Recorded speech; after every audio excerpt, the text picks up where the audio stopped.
നമസ്കാരം, KCV വാർത്തകളിലേക്ക് സ്വാഗതം. ഞാൻ അബേഷ്. പ്രധാന വാർത്തകൾ.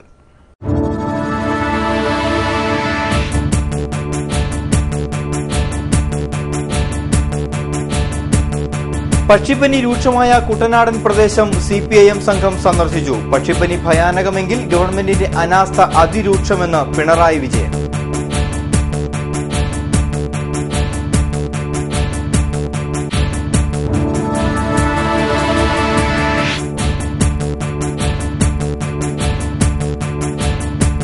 പരിസ്ഥിതിയെ ഇല്ലാതാക്കുന്ന വികസനം കൊണ്ട് ഒന്നും നേടാൻ കഴിയില്ലെന്ന് പ്രശസ്ത പരിസ്ഥിതി പ്രവർത്തകൻ CR നീലകണ്ഠൻ.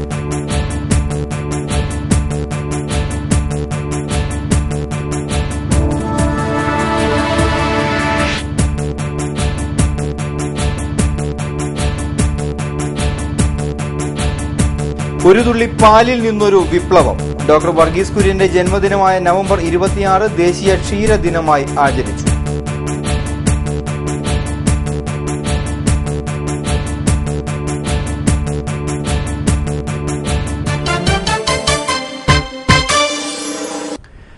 വാർത്തകൾ വിശദമായി. പക്ഷിപ്പനി പടർന്നു പിടിച്ച കുട്ടനാട്ടിലെ വിവിധ പ്രദേശങ്ങൾ CPIM സംസ്ഥാന സെക്രട്ടറി പിണറായി വിജയനും കേരള കർഷക സംഘം സംസ്ഥാന പ്രസിഡന്റ് EP ജയരാജൻ MLAയും സന്ദർശിച്ചു. ഉച്ചയ്ക്ക് 1:30 സംഘം കുട്ടനാട്ടിൽ സന്ദർശനം നടത്തിയത്.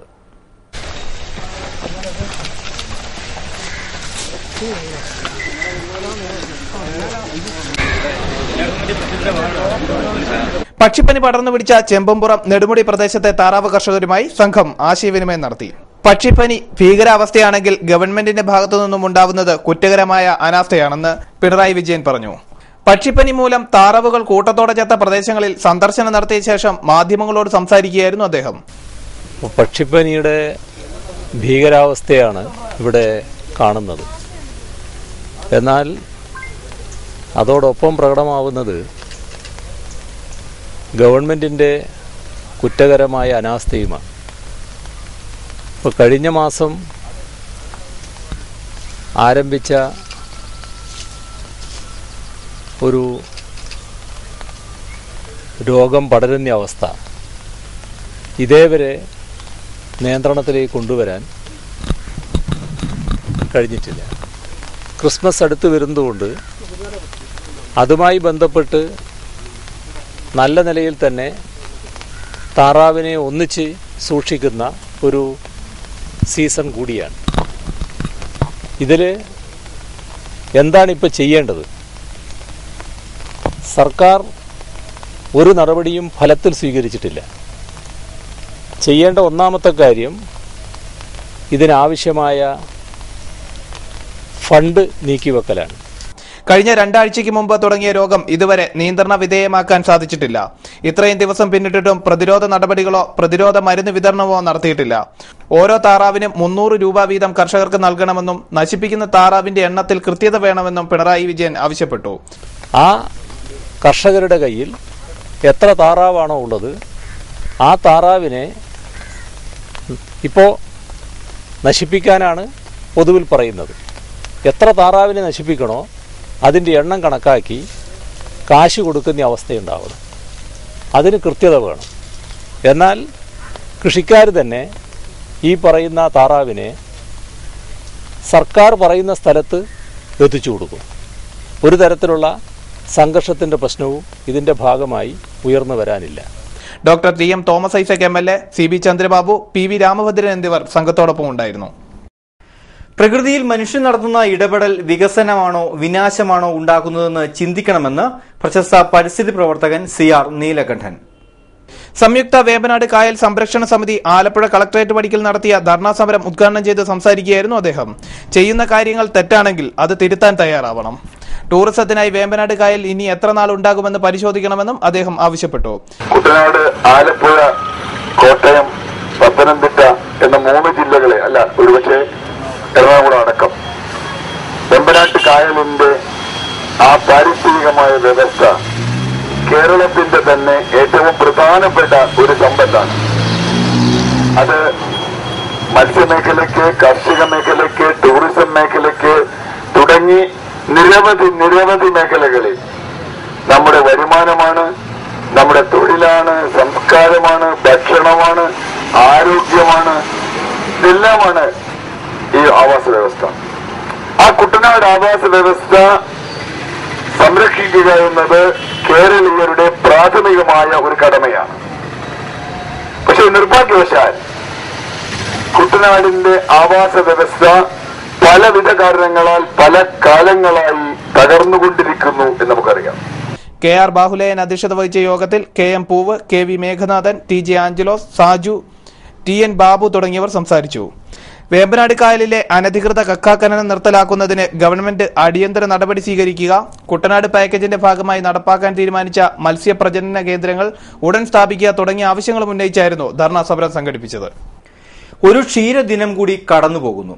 ഒരു തുള്ളി പാലിൽ നിന്ന് ധവള വിപ്ലവം പടുത്തുയർത്തിയ 2 കോടി ജനങ്ങളിൽ സന്തോഷം പടർത്തിയ ഇന്ത്യയെ ഏറ്റവും വലിയ പാലുൽപാദക രാഷ്ട്രമാക്കി മാറ്റിയ ഡോക്ടർ വർഗീസ് കുര്യന്റെ ജന്മദിനമാണ് ദേശീയ ക്ഷീരദിനമായി ആചരിക്കുന്നത്. ധവള വിപ്ലവത്തിന്റെ പിതാവായ വർഗീസ് കുര്യന്റെ ജന്മദിനമായ നവംബർ 26 ദേശീയ ക്ഷീരദിനമായി ആചരിക്കുമ്പോഴും ക്ഷീരകർഷകരുടെ ദുരവസ്ഥ തുടരുകയാണ്. കേരളത്തിലെ ക്ഷീരകാർഷിക മേഖലയിൽ പദ്ധതികൾ ആവിഷ്കരിച്ച് നടപ്പാക്കേണ്ട മിൽമ ദേശീയ ക്ഷീരദിനത്തിൽ ചില ഉൽപ്പന്നങ്ങൾക്ക് വില കുറച്ച് വിൽക്കുമെന്നല്ലാതെ കർഷകർക്ക് യാതൊരു ഗുണവുമില്ല. ഇതാണ് മിൽമയുടെ ക്ഷീരാചരണം. 2 വർഷത്തിനിടെ വിവിധ കമ്പനികളുടെ കാലിത്തീറ്റകൾക്ക് 500 രൂപയോളം വർദ്ധിച്ചത് കർഷകർക്ക് കടുത്ത സാമ്പത്തിക ബാധ്യതയായിരുന്നു. വെറ്റിനറി മരുന്നുകൾക്ക് പലതിനും 10% വില അധികരിക്കുകയും ചെയ്തു. യഥാസമയത്ത് വാക്സിനേഷനും മരുന്നും ലഭ്യമാക്കാതിരുന്നതിനെ തുടർന്ന് കുളമ്പ് രോഗം വന്ന് ആയിരക്കണക്കിന് പശുക്കളാണ് കേരളത്തിൽ ചത്തൊടുങ്ങിയത്. അതിനുള്ള തുച്ഛമായ നഷ്ടപരിഹാരം പോലും തക്ക സമയത്ത് വിതരണം ചെയ്യുവാനും സർക്കാരിന് കഴിഞ്ഞില്ല. പശുക്കളുടെ വില കുതിച്ചുയരുന്നതും കർഷകർക്ക് തിരിച്ചടിയാവുന്നുണ്ട്. ഇപ്പോൾ ലഭിക്കുന്ന മിക്ക സങ്കര ഇനം പശുക്കൾക്കും 50,000 മുതലാണ് വില തുടങ്ങുന്നത്. ഇതിനായി ബാങ്ക് വായ്പ എടുത്താൽ മുടക്കുന്ന മുതലിന് ആനുപാതികമായ ലാഭം കിട്ടാത്തതുകൊണ്ട് തിരിച്ചടവ് മുടങ്ങുകയാണ് പതിവ്. കേരളത്തിലെ ക്ഷീരകർഷകരിൽ ഭൂരിഭാഗവും ചെറുകിടക്കാരാണ്. അവരാണ് ഏറ്റവുമധികം പ്രതിസന്ധി അനുഭവിക്കുന്നതും. ക്ഷീരകർഷക മേഖലയിൽ നിലനിൽക്കുന്ന നാമമാത്ര കർഷകരെ സംരക്ഷിക്കുവാനും യുവാക്കളെ ഈ മേഖലയിലേക്ക് എത്തിക്കുന്നതിനും സത്വര നടപടികൾ സ്വീകരിക്കുവാൻ സർക്കാർ തയ്യാറാവണം. UDF ആലപ്പുഴ ജില്ലാ ചെയർമാൻ M മുരളിയുടെ നേതൃത്വത്തിലുള്ള സംഘം നെടുമുടി പഞ്ചായത്തിലെ പക്ഷിപ്പനി ബാധിത പ്രദേശങ്ങൾ സന്ദർശിച്ചു. താറാവ് കർഷകരുമായി നടത്തിയ ചർച്ചയിലെ നിർദ്ദേശങ്ങളും അഭിപ്രായങ്ങളും മുഖ്യമന്ത്രിയെ ധരിപ്പിക്കുമെന്ന് M മുരളി പറഞ്ഞു. പക്ഷിപ്പനിയെ തുടർന്ന് ജനങ്ങളിൽ നിലനിൽക്കുന്ന ആശങ്ക അകറ്റുന്നതിന് ആരോഗ്യവകുപ്പ് ഉദ്യോഗസ്ഥർക്ക് നിർദ്ദേശം നൽകണമെന്നും M മുരളി ആവശ്യപ്പെട്ടു. ഏകദേശം മനസാക്ഷി വെച്ച് അങ്ങോട്ടും ഇങ്ങോട്ടും പറയുന്ന കണക്ക് തിട്ടപ്പെടുത്തി കോമ്പൻസേഷൻ കൊടുക്കുക എന്നുള്ളതാണ് ഗവൺമെന്റ് ഇപ്പോൾ എടുത്തിരിക്കുന്ന ധാരണ.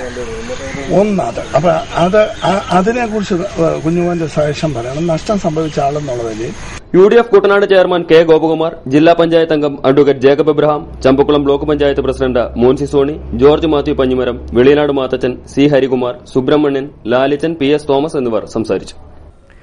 കുട്ടനാട്ടിലും പരിസര പ്രദേശങ്ങളിലും പക്ഷിപ്പനി വ്യാപകമായിട്ടും ഇതിനെ പ്രതിരോധിക്കുവാനോ കർഷകർക്ക് ധനസഹായം നൽകുവാനോ സംസ്ഥാന സർക്കാരിന് കഴിഞ്ഞിട്ടില്ലെന്ന് BJP സംസ്ഥാന general secretary B Radhakrishnan Menon.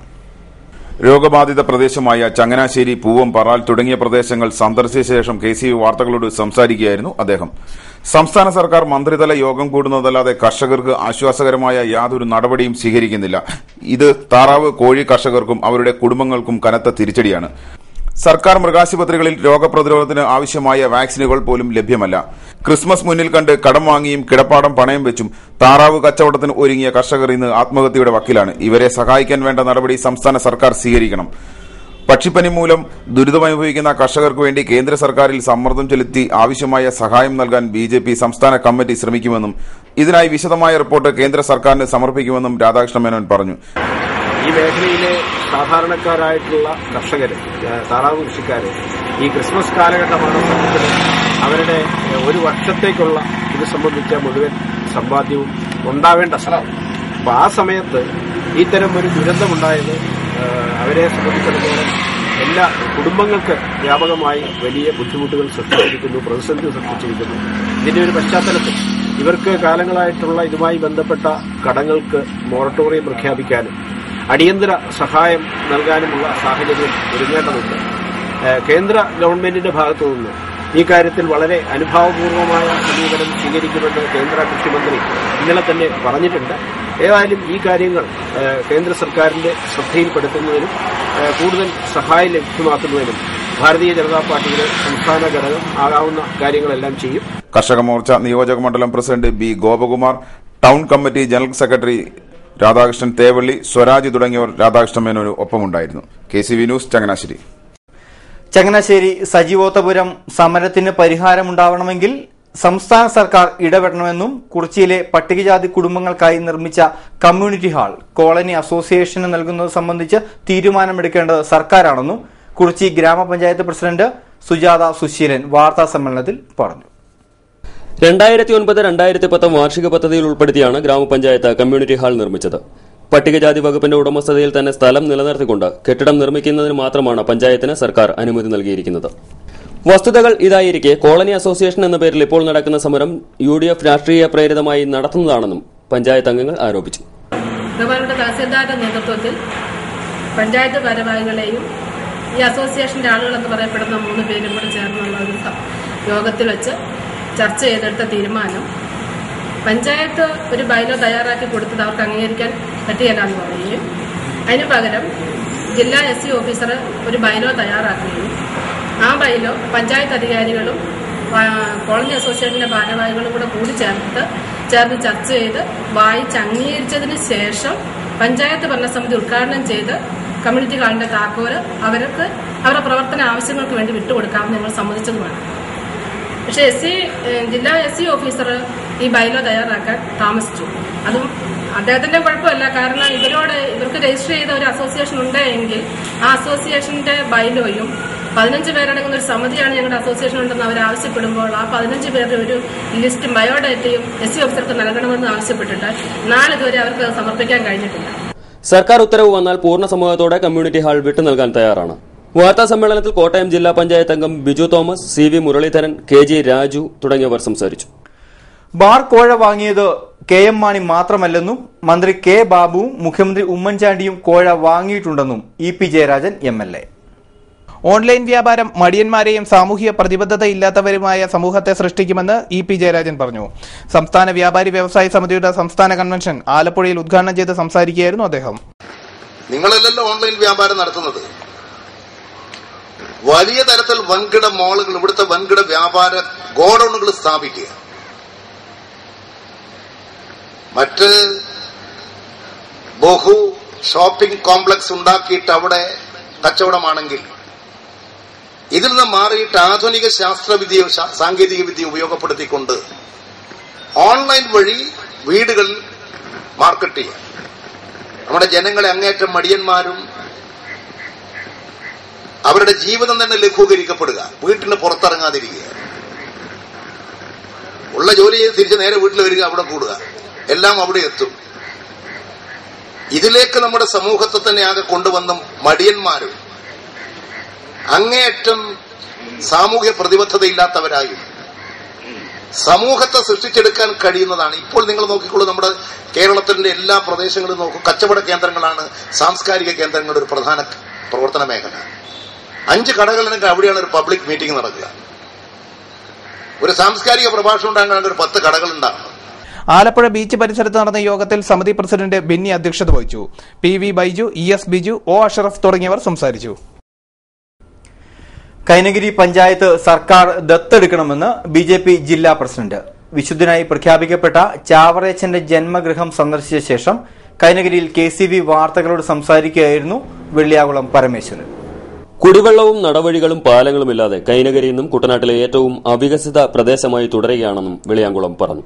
ആവശ്യത്തിന് വിദ്യാഭ്യാസ സ്ഥാപനങ്ങളോ ആശുപത്രികളോ കൈനഗരിയിലില്ല.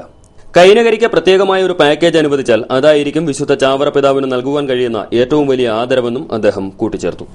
കുട്ടനാട് നിയോജക മണ്ഡലം തന്നെ കേരളത്തിലെ പിന്നോക്കമായിട്ടുള്ള ഒരു നിയോജക മണ്ഡലമാണ്. ആ കുട്ടനാട് നിയോജക മണ്ഡലത്തിലെ ഏറ്റവും പിന്നോക്കം നിൽക്കുന്ന കൈനഗരി പഞ്ചായത്ത്. ഈ പഞ്ചായത്തിൽ ഇപ്പം ഒരു വലിയ മനുഷ്യൻ, ഇപ്പം ദൈവതുല്യനായി നിൽക്കുന്ന, ഇപ്പം വാഴ്ത്തപ്പെട്ട് വന്നിട്ടുള്ള നമ്മുടെ ചാവറ അച്ഛൻ, അദ്ദേഹത്തിന്റെ സ്ഥലമായിട്ടുള്ള ഈ കൈനഗരി വളരെ പിന്നോക്കം നിൽക്കുന്നത് മാറ്റിക്കൊണ്ട് ഇവിടുത്തെ ജനങ്ങളുടെ കുടിവെള്ളത്തിനും അതിനേക്കാൾ ഉപരി ഈ പഞ്ചായത്തിനെ സംബന്ധിച്ചിടത്തോളം വളരെ അത്യാവശ്യമായിട്ടുള്ളത് സഞ്ചാര സൗകര്യം ചെയ്യുന്നതിന് വേണ്ടിയിട്ടുള്ള റോഡുകളുടെ അഭാവമാണ്. അപ്പോൾ ആ തരത്തിലുള്ള ഒരു വലിയ വികസനത്തിന് ഈ ഗ്രാമപഞ്ചായത്തിനെ ഇവിടുത്തെ സർക്കാർ ഏറ്റെടുത്തുകൊണ്ട് ഒരു പാക്കേജ് ഉണ്ടാക്കിക്കൊണ്ട് ഈ പഞ്ചായത്തിനെ ഒരു വികസന പഞ്ചായത്താക്കി മാറ്റുന്നതിന് വേണ്ടിയിട്ടുള്ള ഒരു പരിശ്രമം ഉണ്ടാവണം. നിയോജക മണ്ഡലം പ്രസിഡന്റ് MR സജീവ്, ജില്ലാ vice president PK Vasudevan, VG Varghese, KR Mohanan, PK Bhargavan, Shaji Xavier, TK Joseph എന്നിവരും സന്ദർശന സംഘത്തിലുണ്ടായിരുന്നു. ചേന്നഗിരി ഗവൺമെന്റ് SNDP സ്കൂളിലെ പ്ലാറ്റിനം ജൂബിലി ആഘോഷം ഈ മാസം 28, 29 തീയതികളിൽ നടക്കും. പൊതുസമ്മേളനം, കവിയരങ്ങ്, പൂർവ്വ അധ്യാപക വിദ്യാർത്ഥി സംഗമം എന്നിവയും ഉണ്ടാകും. MP, MLA, ജില്ലാ പഞ്ചായത്ത് പ്രസിഡന്റ്, സാംസ്കാരിക നായകന്മാർ എന്നിവർ പങ്കെടുക്കും. ഇടവേള. KCV വാർത്തകൾ നിങ്ങൾക്കായി അവതരിപ്പിച്ചത്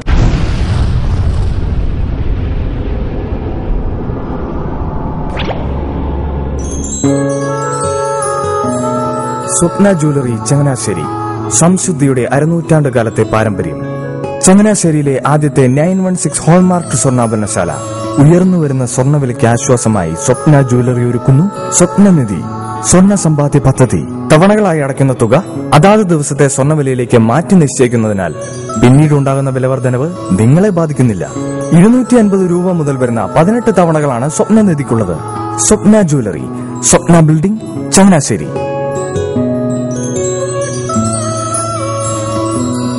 എന്റെ മോഹനേട്ടാ, എളുപ്പ വഴികളും കുറുക്കു വഴികളും നോക്കി പോകുമ്പോഴാ നമ്മളെ ആരെങ്കിലും പറ്റിക്കണത്. എന്നെ ഇന്നേവരാരെങ്കിലും പറ്റിച്ചിട്ടുണ്ടോ? കാരണം എന്താ? എനിക്ക് ബുദ്ധിയുണ്ട്. അനു തിരക്കിലായിരിക്കുമല്ലേ? അനുവിനെ കഴിഞ്ഞ ആഴ്ച ആലപ്പുഴയിലെ മുല്ലയ്ക്കൽ പ്രിൻസ് ജുവലറിയിൽ നിൽക്കുന്നത് കണ്ടിരുന്നല്ലോ. അതെ, ഞാൻ അവിടെ നിന്നാണ് സ്വർണ്ണാഭരണങ്ങൾ വാങ്ങാറുള്ളത്. അതെന്താ, മറ്റൊരുപാട് ജുവലറികൾ അവിടെ ഉണ്ടല്ലോ. പിന്നെന്താ മുല്ലയ്ക്കൽ പ്രിൻസ് ജുവലറിയിൽ നിന്ന് തന്നെ സ്വർണ്ണാഭരണങ്ങൾ വാങ്ങുന്നത്? അതെല്ലാവർക്കും അറിയാവുന്ന കാര്യമല്ലേ. ഗുണമേന്മയിലും വിശ്വസ്തതയിലും 2 പതിറ്റാണ്ടിന്റെ പാരമ്പര്യമുള്ള മുല്ലയ്ക്കൽ പ്രിൻസ് ജുവലറിയിലെ ഏറ്റവും ചെറിയ ആഭരണങ്ങളിൽ പോലും 916 BAS ഹോൾമാർക്ക് മുദ്ര ഉറപ്പുവരുത്തുന്നു. ആരുടെയും സങ്കല്പത്തിന് അനുയോജ്യമായ വ്യത്യസ്തതരം designs.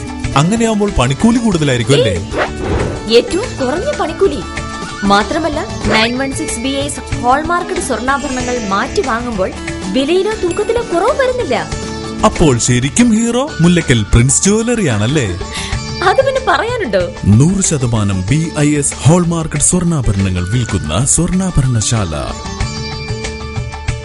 Prince jewellery, Mullackal, Alappuzha. മനോഹരമായൊരു വീട് നമ്മുടെ എല്ലാം സ്വപ്നമാണ്. നിങ്ങളുടെ സ്വപ്ന ഭവനങ്ങളെ മനോഹരമാക്കാൻ ഇതാ സിമ്പിൾ. ഷാലിമാർ സൂപ്പർ ബ്രാൻഡ് ടൈലുകളുടെയും ഗ്രാനൈറ്റിന്റെയും വിസ്മയ ലോകം. വിപുലമായ സ്റ്റോക്ക്, ഫാസ്റ്റ് സർവീസ്, 100% ഗുണമേന്മ ഇവയൊക്കെ നിലനിർത്തുന്നതുകൊണ്ട് ഞാൻ പറയുന്നു Shalimar. Shalimar marbles and granite. സ്വപ്ന ഭവനത്തിന് ഇവിടെ പൂർണ്ണത. Shalimar marbles and granite, Manikkachira, AC road, Changanassery. വാർത്തകൾ തുടരുന്നു. കുട്ടനാട്ടിലും സമീപ പ്രദേശങ്ങളിലും പടർന്നുകൊണ്ടിരിക്കുന്ന പക്ഷിപ്പനി നിയന്ത്രണ വിധേയമാക്കാൻ അടിയന്തരമായി പ്രതിരോധ മരുന്ന് നൽകണമെന്ന് കർഷക തൊഴിലാളി യൂണിയൻ യോഗത്തിൽ ആവശ്യപ്പെട്ടു. ഒരു താറാവിന് 300 രൂപ വീതം കർഷകർക്ക് നഷ്ടപരിഹാരം നൽകണമെന്നും യോഗത്തിൽ ആവശ്യമുയർന്നു. K Mathukutty, A Sivarajan, KD Mohanan, Anilkumar, B Lali എന്നിവർ സംസാരിച്ചു. തൊഴിലുറപ്പിനായി ഉപരോധ സമരം. CPM തലവടി ലോക്കൽ കമ്മിറ്റിയുടെ നേതൃത്വത്തിൽ തലവടി പഞ്ചായത്ത് പടിക്കൽ ഉപരോധ സമരം സംഘടിപ്പിച്ചു. തൊഴിലുറപ്പ് തൊഴിലാളികൾക്ക് 100 തൊഴിൽ ദിനങ്ങൾ നൽകാത്തതിൽ പ്രതിഷേധിച്ചാണ് ഉപരോധം സംഘടിപ്പിച്ചത്. ഇൻകുലാബ് സിന്ദാബാദ്, ഇൻകുലാബ് സിന്ദാബാദ്, ഇൻകുലാബ് സിന്ദാബാദ്, ഇൻകുലാബ് സിന്ദാബാദ്, NRG വർക്കേഴ്സ് യൂണിയൻ സിന്ദാബാദ്. അടിയന്തരമായി തൊഴിൽ നൽകുക, ശമ്പള കുടിശ്ശിക, കേന്ദ്ര സംസ്ഥാന സർക്കാരിന്റെ നയം വീഴ്ത്തുക. ഉപരോധ സമരത്തിൽ ജോജി അബ്രഹാം മുഖ്യ പ്രഭാഷണം നടത്തി. നമുക്ക് കേന്ദ്ര ഗവൺമെന്റ് നൽകിയിരിക്കുന്ന ഉറപ്പ് ഒരു സാമ്പത്തിക വർഷത്തിൽ 100 പ്രതിദിനം നൽകുമെന്നുള്ള ഉറപ്പിൽ കഴിഞ്ഞ വർഷങ്ങളിലൊക്കെയാണ് ചക്രത്തുകാവിലെ പൊങ്കാലയോടനുബന്ധിച്ച് നമുക്ക് തൊഴിൽ ഒരു 15 ദിവസം മുമ്പ് തന്നെ തൊഴിൽ കിട്ടുന്നതാണ്. ഇനിയും 9ാമത്തെ ദിവസം പൊങ്കാല ഇടാൻ പോവുക. എനിക്ക് തോന്നുന്നത് പൊങ്കാല ഇടാൻ വരുന്നവരോട് രൂപ കൊടുത്തിട്ട് നിങ്ങൾ തൊഴിലുറപ്പ് ഇവിടെ പൂർത്തിയാക്കിക്കോളാൻ പറയുന്ന ഒരു അവസ്ഥയിലേക്ക് എത്തിയിരിക്കുക. CK ബോധാനന്ദൻ സമരം ഉദ്ഘാടനം ചെയ്തു. EK അനിയൻ, വൃന്ദ ഈശ്വരപിള്ള, സുധീർ തുടങ്ങിയവർ സംസാരിച്ചു. കേരളത്തിൽ ആകമാനം പക്ഷിപ്പനി പടർന്നു പിടിക്കുന്നു എന്ന തരത്തിലുള്ള വാർത്തകളാണ് പുറത്തുവരുന്നത്. ഈ വാർത്തകൾ താറാവ് കർഷകരെ ആത്മഹത്യയുടെ വക്കിലെത്തിച്ചിരിക്കുകയാണെന്ന് ഐക്യ താറാവ് കർഷക സംഘം. പക്ഷിപ്പനി സംബന്ധിച്ചുള്ള വെറ്റിനറി റിസർച്ച് ഇൻസ്റ്റിറ്റ്യൂട്ട് നൽകിയ റിപ്പോർട്ട് കർഷകരെ ബോധ്യപ്പെടുത്തണമെന്നും ഐക്യ താറാവ് കർഷക സംഘം ഭാരവാഹികൾ ആവശ്യപ്പെട്ടു. വാർത്താ സമ്മേളനത്തിൽ advocate B Rajasekharan, K Samuel, Jolly, Thankachan, Kuttappan, Bency എന്നിവർ പങ്കെടുത്തു. താറാവ് കർഷകരുടെ ആശങ്ക കൂടുതൽ ഭീതിജനകമാകുന്ന തരത്തിലേക്കുള്ള സാഹചര്യങ്ങൾ നമ്മുടെ സമൂഹത്തിൽ ഉണ്ടായിക്കൊണ്ടിരിക്കുന്നു. താറാവുകളെ നാട്ടുകാർ കൊല്ലുന്ന ഒരവസ്ഥയിലേക്ക് എത്തിയിരിക്കുകയാണ്. സ്വാഭാവികമായി ആവശ്യമുള്ള സമയത്ത് കുറച്ചുകൂടെ നേരത്തെ രോഗം ബാധിച്ച താറാവുകളെ കൊല്ലുക, അതോടൊപ്പം തന്നെ അതിനാവശ്യമുള്ള പ്രതിരോധ മരുന്ന് കൊടുക്കുക, താറാവിന് ബാധിച്ചു എന്ന് പറയപ്പെടുന്ന പക്ഷി പനിയുമായി ബന്ധപ്പെട്ട് എടുക്കേണ്ട നടപടികൾ അല്പം കൂടി മുൻകൂട്ടി എടുക്കാൻ കഴിയാതെ പോയതിന്റെ ഒക്കെ അന്തരീക്ഷത്തിൽ കൂടിയാണ് ഇപ്പോൾ നാട്ടിലെ ജനങ്ങൾ തന്നെ താറാവിനെ കൊല്ലുന്ന ഒരവസ്ഥയിലേക്ക് എത്തിയത്. പക്ഷിപ്പനി ഭീതിയിൽ കേരളം പനിച്ചു വിറയ്ക്കുകയാണ്. 3 ആഴ്ച മുൻപ് കുട്ടനാട്ടിലെ താറാവുകൾ കൂട്ടത്തോടെ ചത്തത് പക്ഷിപ്പനി എന്നറിയപ്പെടുന്ന H5N1 വൈറസ് ബാധിച്ചിട്ടാണെന്ന് കഴിഞ്ഞ ദിവസം സ്ഥിരീകരിച്ചിരുന്നു. കുട്ടനാട്ടിൽ വ്യാപകമായും ആലപ്പുഴ, കോട്ടയം, പത്തനംതിട്ട ജില്ലകളിലെ ചില പ്രദേശങ്ങളിലും പക്ഷിപ്പനി സ്ഥിരീകരിച്ചതിനെ തുടർന്ന് ഈ പ്രദേശങ്ങളിൽ മാത്രമല്ല കേരളത്തിൽ ആകമാനം വലിയ ആശങ്ക ഉയർന്നിട്ടുണ്ട്. പക്ഷിപ്പനി മനുഷ്യരിലേക്ക് പകരാതിരിക്കാൻ ജാഗ്രത പാലിക്കണമെന്ന കേന്ദ്ര സർക്കാരിന്റെ മുന്നറിയിപ്പും പകർച്ചവ്യാധിയുടെ ഗൌരവത്തെ സൂചിപ്പിക്കുന്നു. പക്ഷിപ്പനികളിൽ ഏറ്റവും മാരകമായതാണ് കുട്ടനാട്ടിലെ താറാവുകളിൽ ബാധിച്ചതായി കണ്ടെത്തിയിട്ടുള്ള വൈറസ്. രോഗബാധ കണ്ടെത്തിയ പ്രദേശങ്ങളുടെ 5 കിലോമീറ്റർ ചുറ്റളവിൽ സർക്കാർ ജാഗ്രതാ നിർദ്ദേശം പുറപ്പെടുവിച്ചിട്ടുണ്ട്. താറാവുകളിൽ നിന്ന് കോഴിയടക്കമുള്ള മറ്റു പക്ഷികളിലേക്കും തുടർന്ന് മനുഷ്യരിലേക്ക് പകരുവാനും മാരകമായ പകർച്ചവ്യാധിയായി മാറുവാനും അനുകൂലമായ ഭൂമിശാസ്ത്രപരമായ പ്രത്യേകതയും കാലാവസ്ഥയുമാണ് കുട്ടനാട്ടിലേത് എന്നതാണ് പ്രശ്നം ഗൌരവതരമാക്കുന്നത്. സംസ്ഥാനത്ത് ആദ്യമായാണ് പക്ഷിപ്പനി പടർന്നു പിടിക്കുന്നത്. മുൻ പരിചയത്തിന്റെ അഭാവം നിമിത്തം പ്രതിരോധ പ്രവർത്തനങ്ങൾക്കും തുടർ നടപടികൾക്കും വെല്ലുവിളിയാകുന്നതും ഇതുതന്നെ.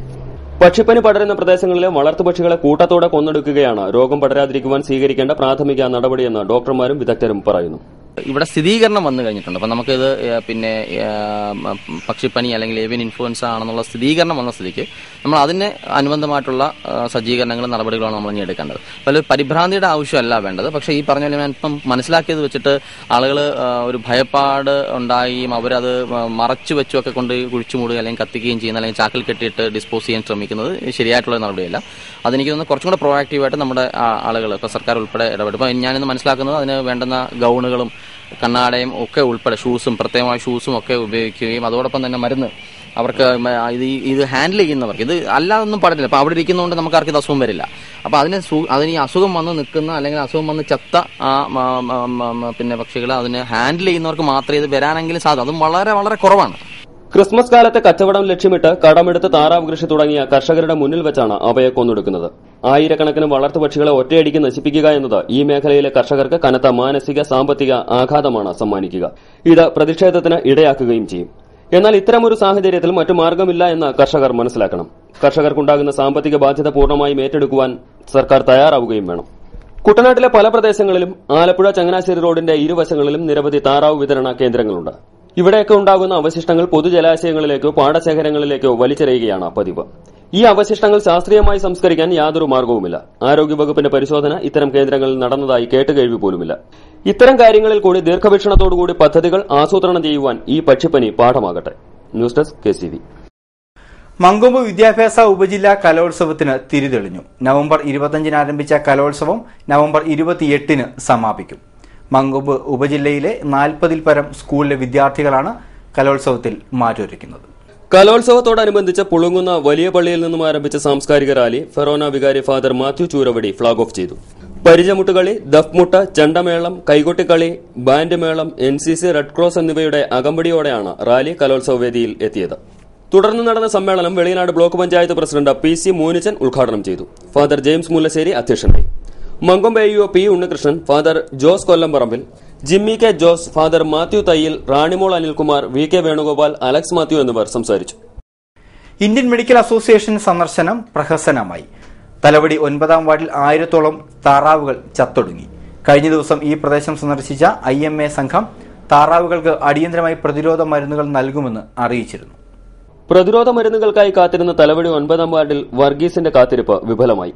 35 ദിവസം പ്രായമെത്തിയ 1000-ഓളം താറാങ്കുഞ്ഞുങ്ങളാണ് ഒറ്റ ദിവസം കൊണ്ട് ചത്തടിഞ്ഞത്. താറാവ് കർഷകനായ വർഗീസിന്റെ 7500 താറാങ്കുഞ്ഞുങ്ങളിൽ നിന്നാണ് 1000-ഓളം എണ്ണം ചത്തത്. ഇനി ചരമവാർത്തകൾ. മങ്കൊമ്പ് കാട്ടേഴം വീട്ടിൽ ലോനപ്പന്റെ ഭാര്യ ലില്ലിയമ്മ ജോൺ നിര്യാതയായി. 46 വയസ്സായിരുന്നു. സംസ്കാരം നടത്തി. മണലാടി പുറവടി മറിയാമ്മ നിര്യാതയായി. 86 വയസ്സായിരുന്നു. സംസ്കാരം വെള്ളിയാഴ്ച 11-ന് മണലാടി സെന്റ് മേരീസ് ദേവാലയ സെമിത്തേരിയിൽ. പ്രധാന വാർത്തകൾ ഒരിക്കൽ കൂടി.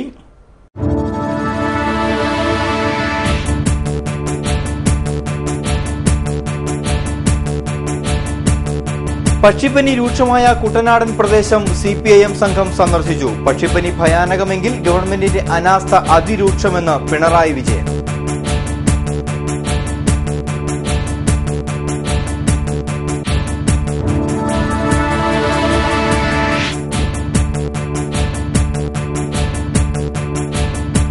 പരിസ്ഥിതിയെ ഇല്ലാതാക്കുന്ന വികസനം കൊണ്ട് ഒന്നും നേടാൻ കഴിയില്ലെന്ന് പ്രശസ്ത പരിസ്ഥിതി പ്രവർത്തകൻ CR നീലകണ്ഠൻ.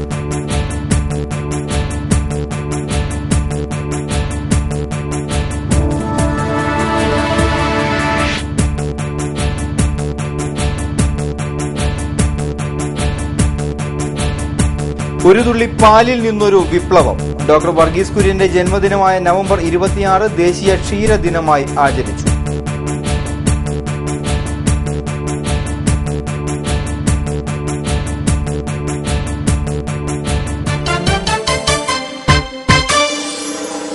ഇതോടെ ഈ വാർത്താ ബുള്ളറ്റിൻ അവസാനിക്കുന്നു. നമസ്കാരം.